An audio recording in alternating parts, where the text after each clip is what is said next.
I hear that guy's excellent. Anyway, back to this heated protest outside the Supreme Court of the United States right now.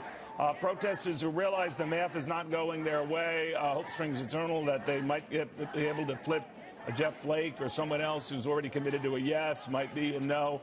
That looks unlikely. It looks like Republicans have secured enough votes, even though they're going to have the Vice President of the United States on hand, should he be needed in case something like that materializes.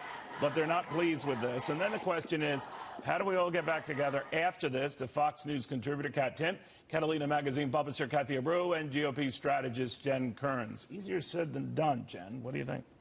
Yeah, you know, I've got two words for you, Neil. Mob rule. You look at the Democratic Party this week and really throughout the year, whether it's Maxine Waters saying we should get together in groups and push back on people, or Cory Booker this week who said we ought to get up in senators' faces. You have former Senate staffers doxing the personal home addresses and cell phone numbers and potential children's information of these senators. Boy, I think it'll be quite some time before everyone gets back together. But the unintended effect, I think, the Democrats have had here is they've overreached. And we've seen that now in the poll numbers. We've seen the voter intensity closing the gap here. Republicans have gained 10 points just this week with this. And the reason is we look at this and we see if Brett Kavanaugh could go through this, presumably innocent man until proven guilty, if he can go through this, all of us can. And we are all Kavanaugh now. And I think that's why you're seeing the polling numbers move on that needle of voter intensity. Well, that's always something that could change. But, Kathy, do you think, and this has been said a lot, that Democrats overplayed their hand? They were not right on this one. 2 weeks ago, they should have just gone with the vote. There was no need to go forward. It didn't look right. They had the numbers. He was going to be confirmed. So there was no need for this two weeks of division in the country. It wasn't good for the country. It's not good for the country. He's going to get confirmed. By the way, Susan Collins in Maine had argued that whoever released this letter, she doesn't believe that it was Dianne Feinstein. She was trying to provide some cover there. Right. What did you make of that? What she said was so moving. I think everyone, someone on that committee did, or someone associated. It's unfortunate, though, that they went ahead with it. It's so unfortunate because it divided the country. It didn't do anything. There's a place for protest. There's a time and a place.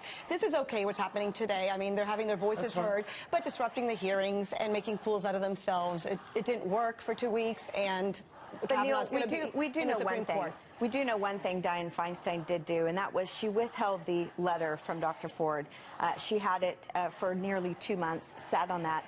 I think the first order of business for the Senate after they confirm Judge Kavanaugh today is to censure Dianne Feinstein and to conduct an investigation on which member of her staff may have leaked this letter. Those two things. Be careful what you wish for, right? Because you already have a number of Democrats, Congressman Nadler among them, looking in the House if they were to gain the House, and he would run the Judiciary Committee, of pursuing an investigation of, presumably by then, Associate Justice Kavanaugh.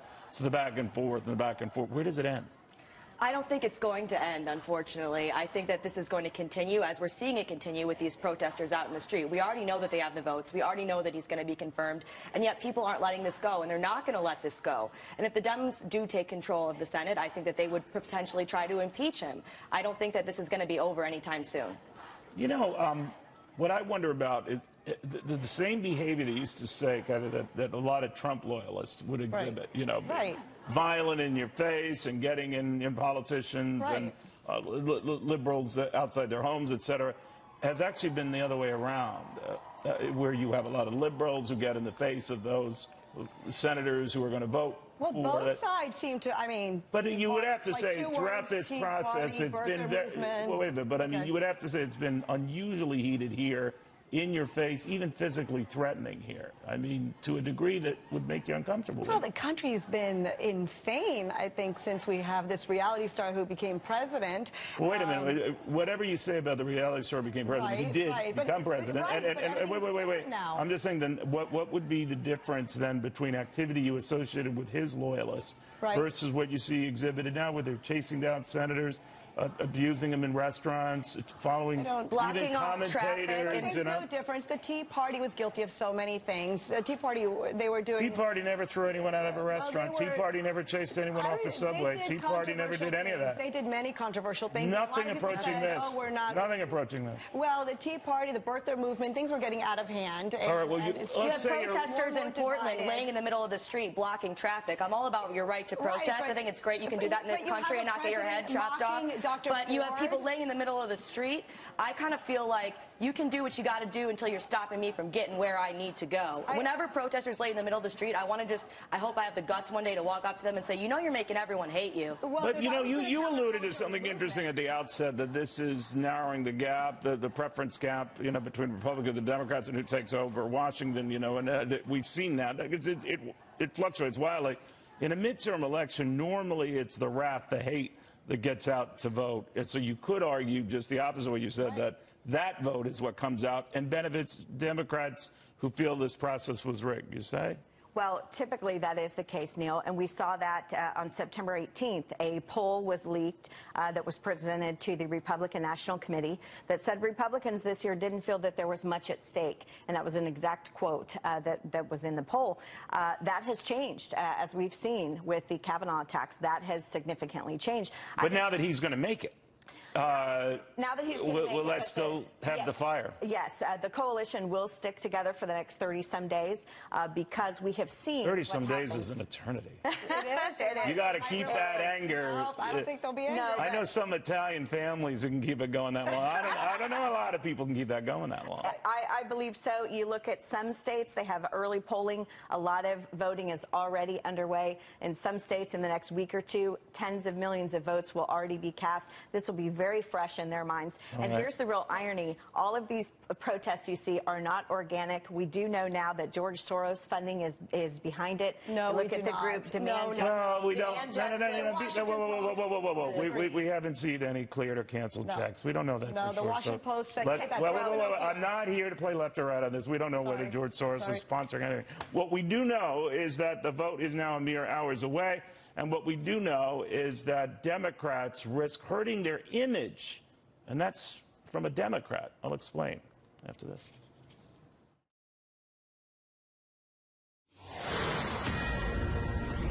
All right, I want to show you something from about a half an hour ago at Chevy Chase, Maryland, outside Judge Brett Kavanaugh's home. SUVs lining up to take him somewhere. We don't know where he plans to be for this historic vote. Whether he'll be watching it from the Senate, whether he's been invited to the White House, no idea. But this is his leaving his home. You know, again, I say about a half hour ago. I wonder how neighbors feel, whether you like him or not. I mean, just the concentration of media and the press. I mean, people don't like us on a good day. So I'm wondering what it's like with the nonstop crowds dealing with us on a commotion day like this. Back with us are Cathy Areu, Jen Kerns. We should also switch back to Capitol Hill, where the crowds are gathering outside the United States Supreme Court. These are largely those who are not inclined to be supporters of Brett Kavanaugh, but as the president has indicated in a tweet today, there are plenty of protesters out there protesting the protesters. We've not heard too much from them. We do know a set number are going to be invited to the gallery of the United States Senate. They can't bring any signs, can't bring any electronic items, even down to notebook and paper. They can't bring any of that. But they can sit and watch that and then ostensibly be quiet.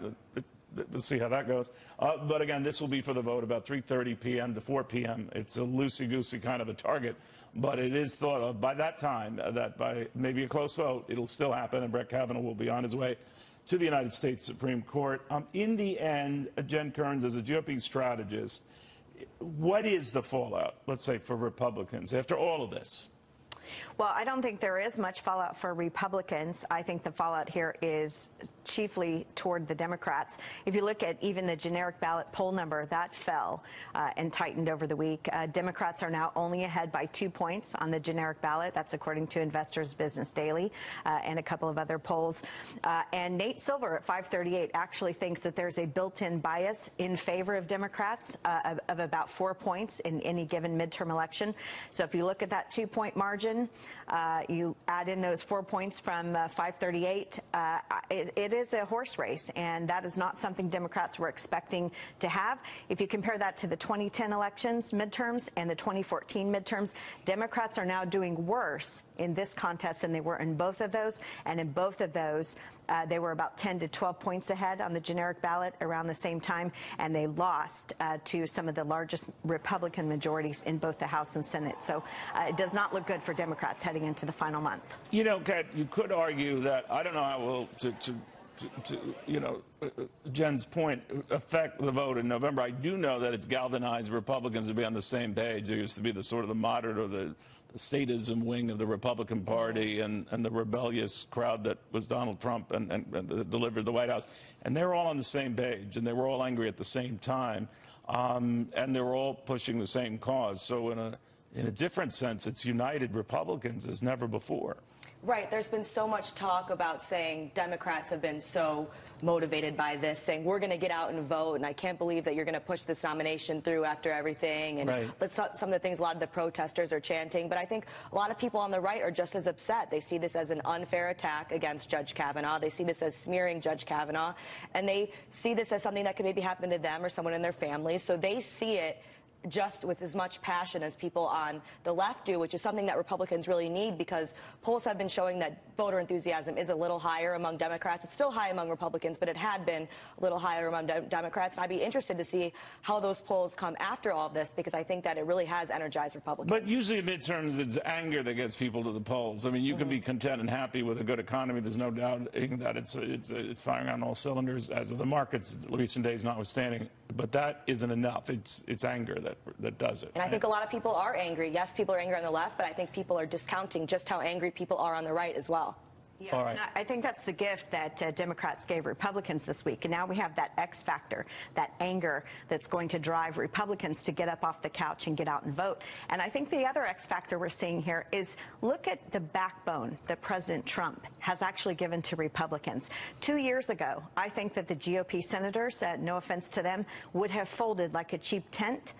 Instead, we see Mitch McConnell now has a sense of humor and is pushing back. Senator Lindsey Graham gave a remarkable speech and is pushing back. John Cornyn pushing back. These are all gentlemen who 2 years ago I don't think would have had the backbone and the strength. And that is the power of Donald Trump. Whether you like him or not, he might be a little brash at times, but he has given people the resolve to fight back and not be pushed around and not be bullied. That's kind of your view, right?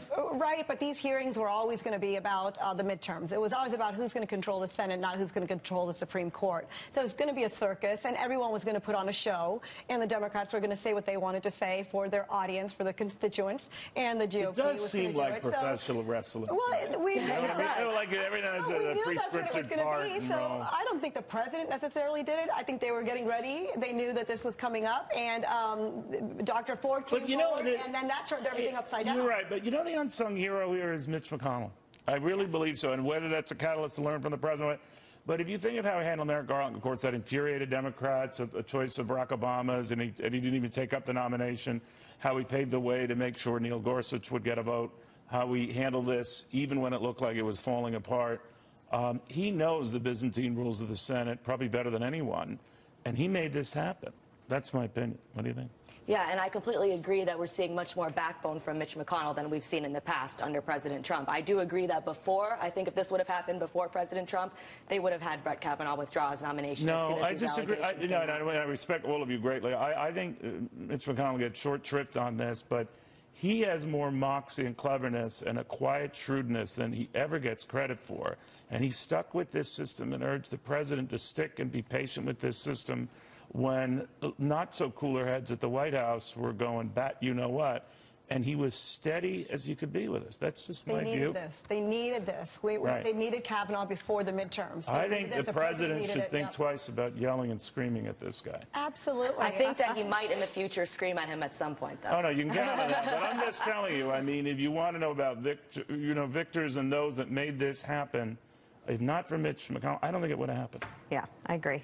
And, you know, Mitch McConnell and his wife Elaine Chao have been victim of this. Absolutely. People showing up at the house, doxing their home address. I think that has added I love the way he responded. I love the way his wife responded. Yes. You know, like, I love Elaine. Exactly.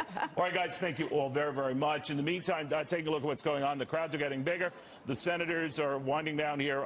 They get their opportunity to state their case, but the case seems to be like this. The judge is going to be a justice.